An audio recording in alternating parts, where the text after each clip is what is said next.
Most people, when they give up on their goals, it's because things aren't working out as they expected them to. And that the goal is not the problem. The problem is the expectation of how you are going to get to that goal. I wanted to become a woman of my words. So if I say I'm going to do something, I do it. There are moments where you're not going to be your word, but knowing that I actually tried to hit my goals, it's okay too, so I'm going to forgive myself and also wake up every day and try.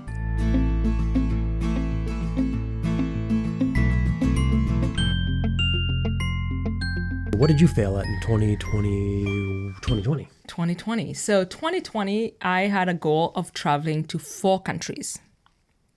And I did go to 4 countries. Yeah. I just was not very clear. Also, that's the other thing that you have to be careful about goals is like you actually have to be really careful about how you write them. And so for mine, I was like, I want to go to 4 countries. But when I wrote them, it's not like I wanted to go to 4 countries. I actually wanted to go and explore 4 countries, not be at the airport.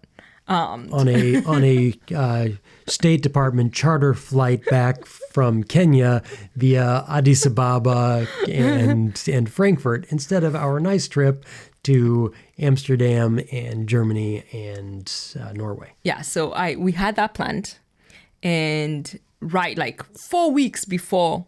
How many weeks was it before we left? 4 or 5 weeks before we were supposed to leave. Before our trip, coronavirus hit, and yeah, you know how that went.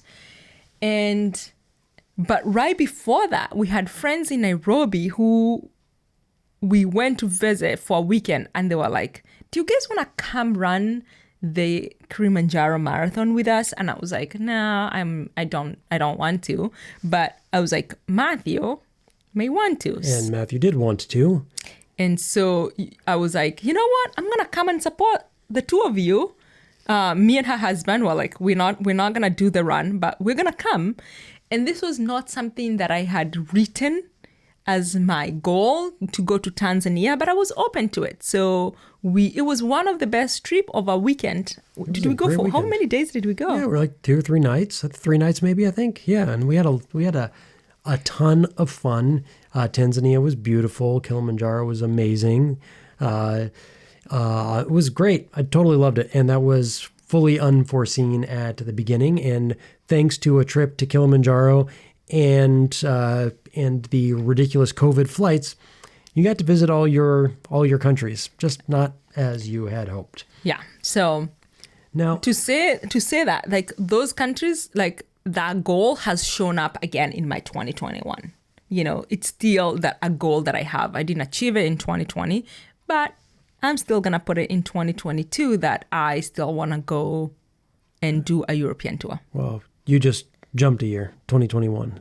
2021. If I don't get it done in 2021, then it'll be a 2022. Then it's going to show up in 2022. Got it.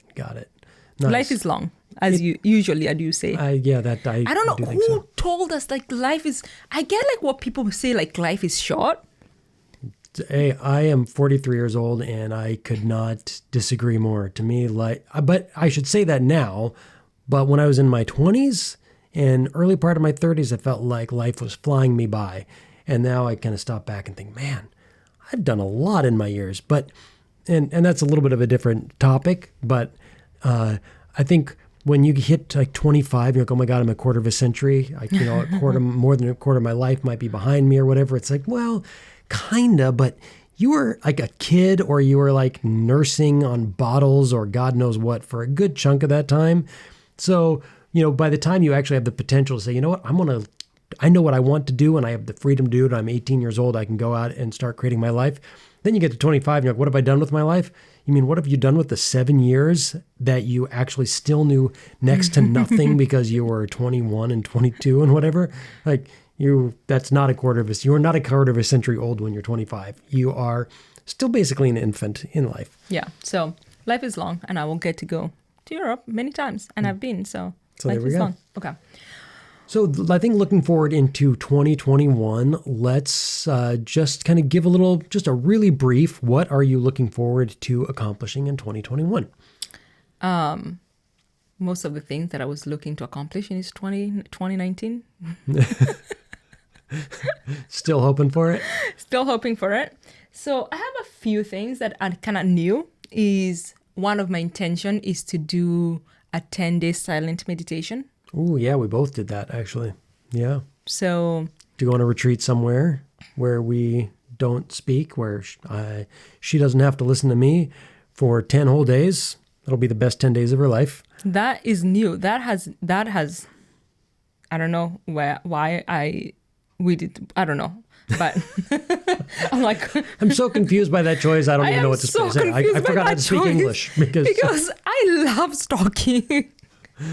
And I'm like, but I feel like it's going to strengthen who I am as a human being. So I want to try it, So one of the things that actually inspired that was the fasting that we did last year.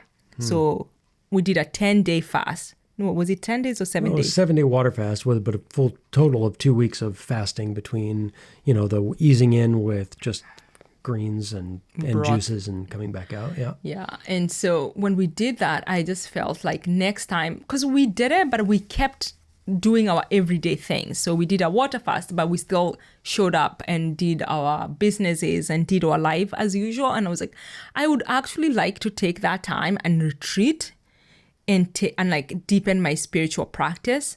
So I was like, I want to fast every year do a water fast for 7 years, because I felt like it was so good for who I am.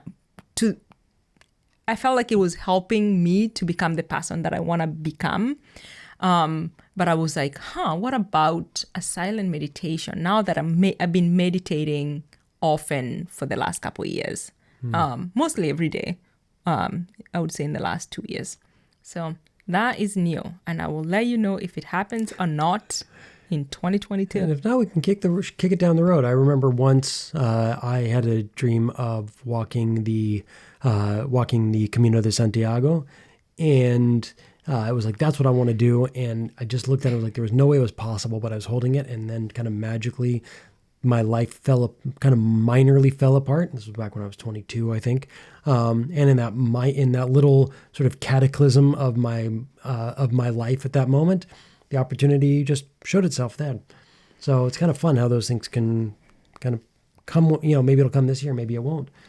I think one of the things for me, as I kind of split my goals this year into personal, interpersonal, or my relational goals with other people, and then my creative and professional goals. And I'm still kind of holding space for those. So for my relational goals is actually to travel and go see certain people. That's one of my goals. For my personal goals is right now, besides the one that you just mentioned, there's this thing that I really want to spend time studying this year. I do a lot of reading, but I want to read some books that are not just something I'm going to read before bed or even first thing in the morning, but the kind of books where I have to take time out to, with a notebook almost, and one of those is actually From Normal to Healthy by Georg Krulevint.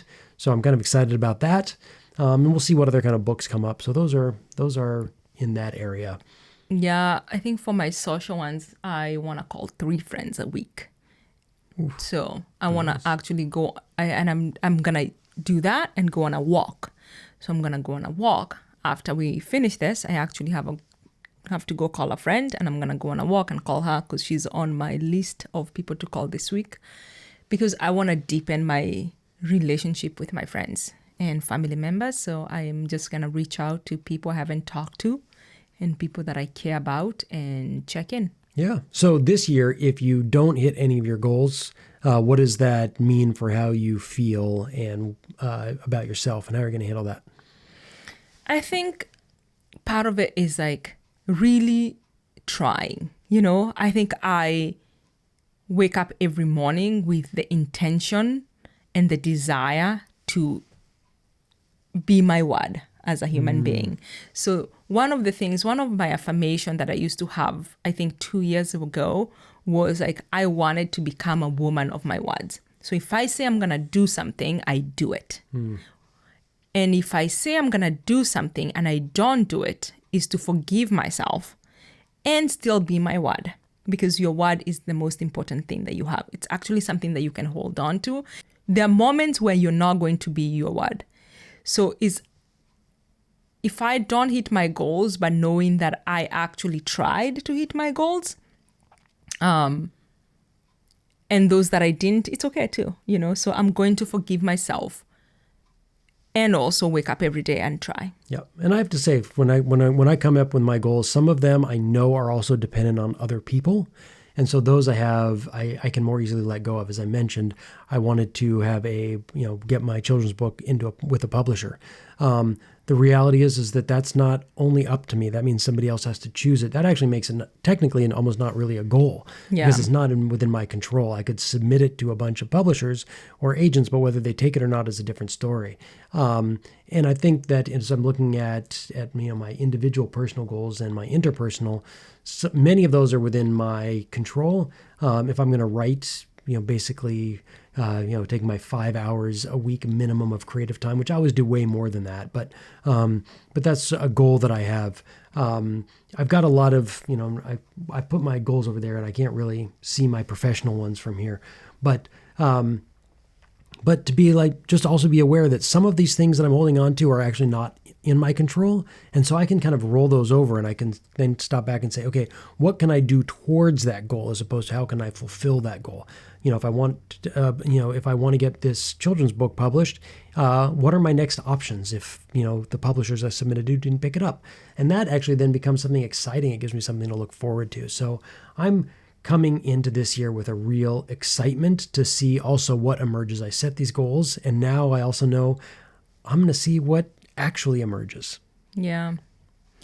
I think my other goal that I have, professional goal, is to hire a team for marketing from our businesses. And it was interesting. I was really excited because I was like, I have this goal. And on the 4th, which was a Monday, I had a meeting with all these people from marketing agencies that I was like, ooh, they look like a really good fit. And I called one of them and we talked and it was great. And they told me all the things that are wrong with my website, are wrong with my products, are wrong with, everything marketing. And they were like, and we can help. And this is the price tag. And I was like, it's way out of my price range. It's not something that in this moment I'm capable of paying, and I just, after I finished talking to them, I was just like, oh my God, I felt destroyed. I was just like, and then I was like, you looked at me and you were like, what's going on? And we was just like, let's go on a walk. And we talked through it. And then this morning I was like, you know what? This is my business. I am not going to wait for some marketing person to come save the way I market my business or whether African products come to the marketplace. I get to decide that. I don't have the money to pay, but I will keep fighting because I really believe in the products and I really believe in the why. And I was just like, I woke up this morning and I was journaling. I was like, yeah, it's not up to them. It's up to me. And I may not have the money, but I do have I do have something, which is time. And I am smart enough to learn marketing. I just will do it until I can afford a marketing person. And it's just like, that was like my... Yeah, so something that was already like a goal was thwarted in some way. And now we're just figuring a way around it. And it's super exciting. Yeah. So, a lot we get to look forward to in this year. Let us know what you are goaling for this year. We'll be rooting for you. You can root for us. And go ahead and make sure to share this podcast with anybody who who loves podcasts. And thanks so much for joining us. We'll see you next week. See you next week.